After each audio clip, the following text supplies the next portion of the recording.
It's unlike anything I've ever experienced. It's so hard to describe.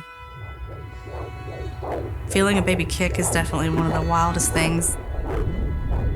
To actually feel that movement inside of you and think, wow, I am carrying another whole life right now, and that your body is providing everything that that person needs to grow and survive in the world. And then as soon as they're out, it's like, okay, I'm really a mom. This is really my baby. And we just made it through this crazy experience together.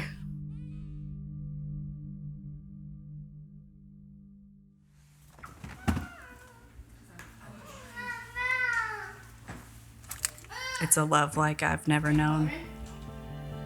I always knew that I wanted to be a mom and have at least 2 children, and so it's just been the center of my world ever since. You being good? As a labor and delivery nurse, I knew Group B strep was something that we tested women for. I knew it didn't seem super uncommon to be positive for it, but I did not understand how detrimental it could be to a newborn until it happened to my son. Was it cold?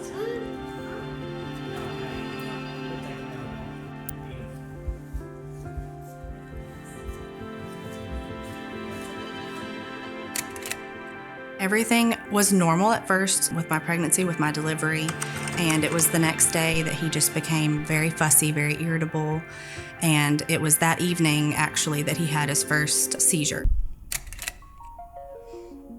So he started having seizures over and over again, so that was when they decided to airlift him to a hospital that has a NICU, and it was roughly 12 hours after they drew his blood culture at our hospital that it was growing Group B strep. I was initially confused because I had tested negative twice, and so that was not even on the list of things that I thought might be happening and might be causing him to have this episode. And I kind of felt alone, even with all my family there, just because I thought, well, I've done this, and now we don't know if he's going to survive this, because at that point we weren't sure.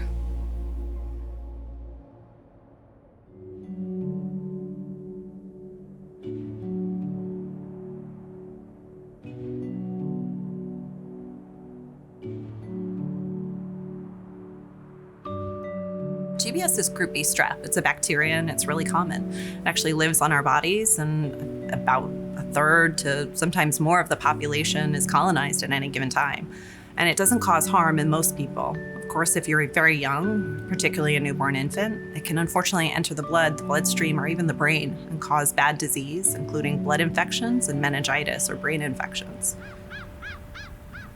There was one instance when I was a practicing pediatrician working in the hospital wards, and a baby came in seizing, and they took the baby to the MRI machine to look at the baby's brain, and unfortunately there was extensive damage.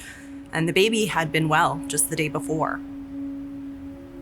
The baby's mother had been screened for GBS disease and was actually negative at the time of pregnancy. And when the baby came in, the baby was GBS positive.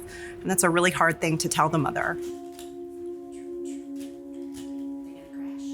It's hard not to replay that in your head over and over again and think, how could I have prevented this? Because ultimately, I don't have any lasting effects from everything that happened, but it's something that Colt's gonna live with for the rest of his life. What's that one look like? When I was pregnant with Colt and we would think about what his life would be like, we definitely thought, like at this point at age 5, we thought we would have, a kindergartner that was playing t-ball and talking and doing all of the things that you would think that a child this age would be doing. He's still mostly nonverbal. We had to realize he's going to have limitations, and he's going to have things that he's going to require extra support with, and that is from everything that happened in the beginning. We're blessed that he's alive, and we're blessed that he's doing as well as he is. Everything that he accomplishes is wonderful, and we're so proud, but also grieving what we thought he would be able to do as well. I'm sorry.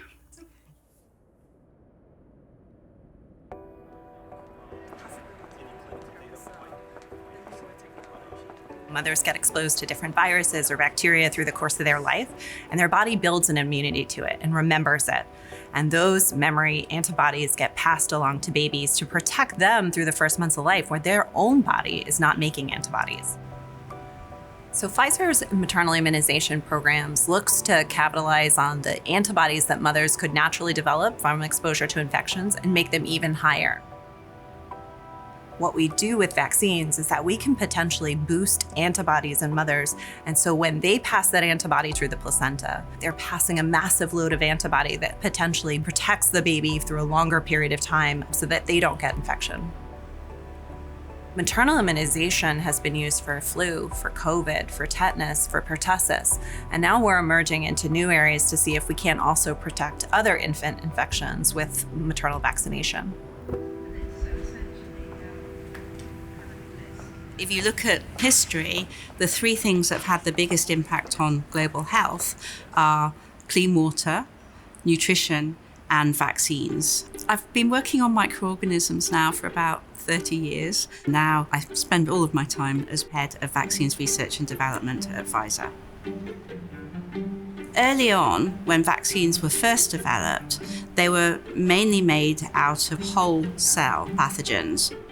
Over the years, things have evolved, and now we have other ways to make vaccines that provides more flexibility and also means that vaccines can be given to more people. So when we develop vaccines, we have three main tools within our toolbox that we use. One is what we call a subunit vaccine.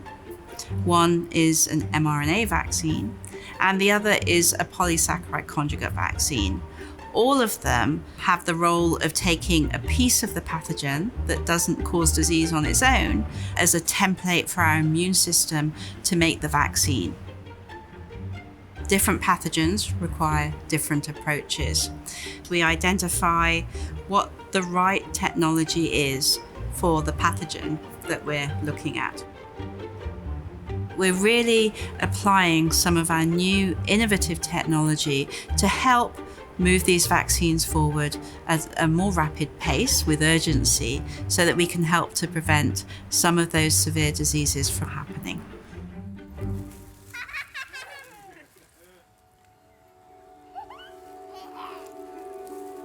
Today, Colt is a goofball.